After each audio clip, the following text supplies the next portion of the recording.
দেশের শীর্ষ আদালতের রায়ে এসএসসির 2016 সালের প্রায় 26,000 শিক্ষক শিক্ষাকর্মীর চাকরি বাতিল হয়েছে। বুধবার 9 এপ্রিল রাজ্যের ডিআই অফিসগুলিতে ঘেরাও কর্মসূচি অনুষ্ঠানে পুলিশের বিরুদ্ধে নির্বিচারে লাঠি চালানোর অভিযোগ উঠেছে। ঘটনার প্রতিবাদে রাজ্য বিজেপির তরফে থানা ঘেরাওয়ের কর্মসূচিও নেওয়া হয়।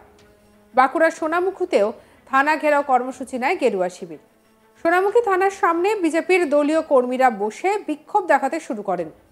বৃহস্পতিবার 10 এপ্রিল সোনামুখী বিধানসভার বিজেপি বিধায়ক দিবাকর ঘরামের নেতৃত্বেও সোনামুখী থানা ঘেরাও কর্মসূচি পালন করা হয়। বিধায়কের কার্যালয় থেকে একটি মিছিল করে সোনামুখী থানার গেটের সামনে গিয়ে বসে বিক্ষোভ দেখাতে থাকেন বিজেপি কর্মী সমর্থকেরা। সেখানেই বিজেপি বিধায়কের বক্তব্য রাখতে গিয়ে তিনি বলেন, আইন মেনে আপনারা প্রত্যেকেই অস্ত্র রাখুন, পুলিশ আমাদের নিরাপত্তা দিতে পারবেন না। কি বলছেন শুনবো।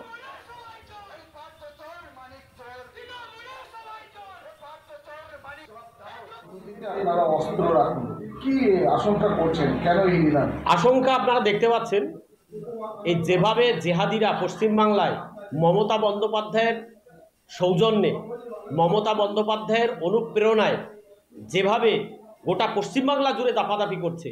সিএ বিল পাশ হয়েছিল, তখন এরা আন্দোলনের নাম করে সরকারি বেসরকারি সম্পত্তি ভাঙচুর করেছে।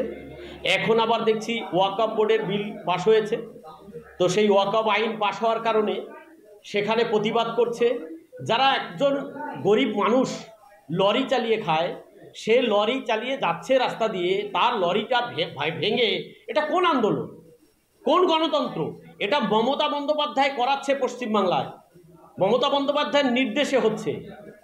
তাই এই পুলিশ দলদাসে পরিণত হয়েছে, মমতা বন্দ্যোপাধ্যায়ের কথা শুনে কাজ করবে।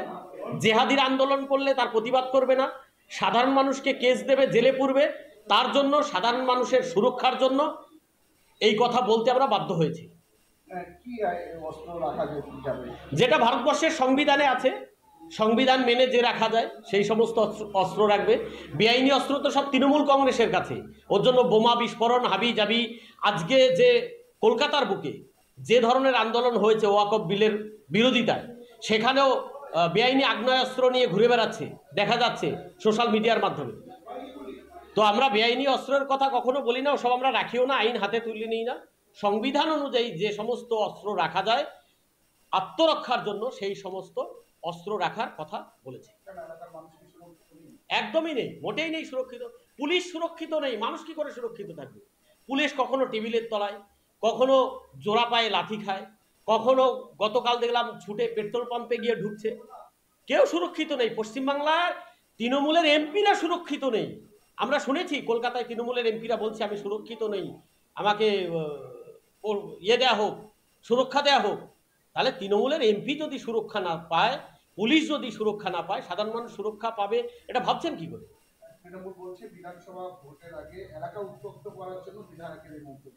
মমতা বন্দ্যোপাধ্যায় এই চাকরি চলে গেছে, এত চাকরি চুরি হয়েছে, আগামী দিনে মমতা বন্দ্যোপাধ্যায়ের জেল যাত্রা নিশ্চিত হয়ে গেছে।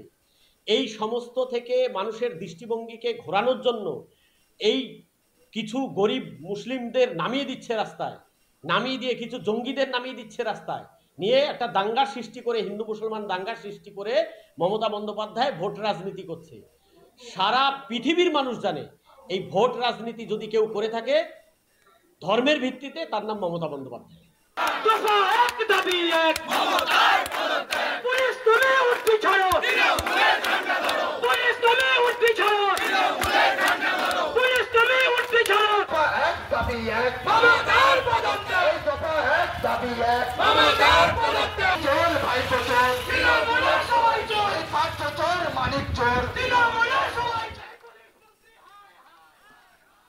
এদিকে প্রকাশ্যে একজন বিধায়কের মুখে এই ধরনের মন্তব্য ঘিরে দেখা দিয়েছে বিতর্ক। বিধায়কের মন্তব্যের পাল্টা প্রতিক্রিয়া দিয়েছে তৃণমূল নেতা সোমনাথ মুখার্জি দাবি করেছেন বিধায়ক পাগল হয়ে গিয়েছেন, তাই এই ধরনের মন্তব্য করছেন। এটাই বিজেপির কালচার। কি বলছেন সোমনাথ মুখার্জি, শোনাবো। বাংলায় একটা প্রবাদ আছে, ছাগলে কি না খায় পাগলে কি না বলে। দিবাকর ঘরামি পাগল হতে শুরু করেছে। আজকে শান্ত বাংলাকে অশান্ত করার চেষ্টা বিজেপির প্রত্যেকটা নেতৃত্বস্থানীয়ই করে যাচ্ছে। তা এটা পশ্চিমবাংলা, এখানে অশান্তি করার চেষ্টা করলে মুখ্যমন্ত্রী আছে, অশান্তি করে পশ্চিমবাংলায় কোনো কিছু দিবাকররা করতে পারবে না। আর দিবাকর বাবুদের কাজই তো অস্ত্র নিয়ে কাজ, ওদের অস্ত্র, হিংসা, এর আর এক নাম হচ্ছে বিজেপি। এই ধরনের নিদান একটা প্রকাশের সমাবেশ থেকে হ্যাঁ, দিবাকর বাবু মুখে অনেক বড় বড় কথা বলে। দিবাকর বাবু ভুলে গেছেন যে ওনাকে সোনামুখীর মানুষ ভোট দিয়েছে, তবে উনি বিধায়ক হয়েছেন। আজকে অস্ত্র নিয়ে রাজনীতির কথা বলছেন। অস্ত্র নিয়ে রাজনীতি করলে অনেক মায়ের কোল শূন্য হয়ে যাবে। আসলে ওনার তো মানুষের প্রতি কোনো সমবেদনা নেই। উনি তার জন্য এই রাজনীতির নামে হানাহানির কথা বলছেন।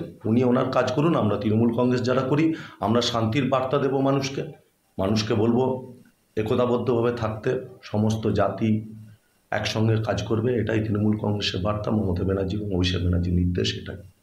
ভোটের আগে এলাকা উত্তপ্ত করার চেষ্টা, ভোটের আগে এলাকায় বিজেপি তো কাজ কিছু করেনি। বিজেপির কাজই হচ্ছে ধর্মের নামে রাজনীতি, বিজেপির কাজই হচ্ছে মারামারি, হানাহানি।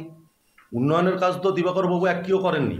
দিবাকর বাবু কাজই হচ্ছে সোনামুখীতে আবার ভোট আসছে, ওনাকে আবার জিততে হবে। উন্নয়ন 5 বছরে 4 বছর হতে গেল, উন্নয়ন কোনো কিচ্ছু একটিও না। এখন এরকম অশালীন মন্তব্য উনি করে বেড়াচ্ছেন। এটা ওনার ব্যক্তিগত রুচি বলে আমার মনে হয়। বিধায়ক কার্যালয় থেকে একটি মিছিল করে সোনামুখী থানায় গিয়ে গেটের সামনে বসে বিক্ষোভ দেখাতে থাকে বিজেপির কর্মী সমর্থকেরা। সেখানে বিজেপি বিধায়ক বক্তব্য রাখতে গিয়ে তিনি বলেন, আইন মেনে আপনারা প্রত্যেকেই অস্ত্র রাখুন, পুলিশ আপনাদের নিরাপত্তা দিতে পারবে না।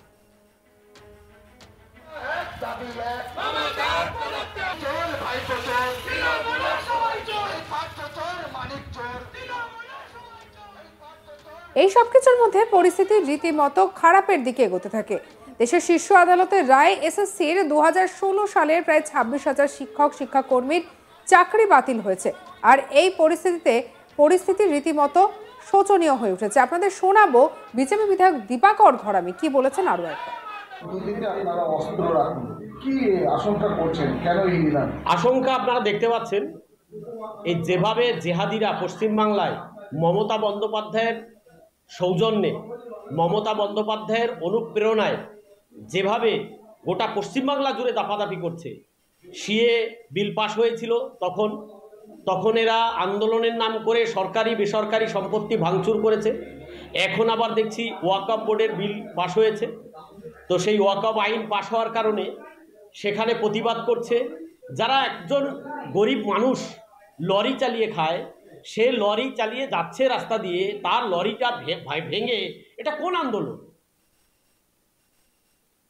সঙ্গে রাখুন আজ তাক বাংলার ইউটিউব চ্যানেলকে। অন্যান্য খবরের জন্য লাইক, কমেন্ট, শেয়ার, সাবস্ক্রাইব করতে ভুলবেন না।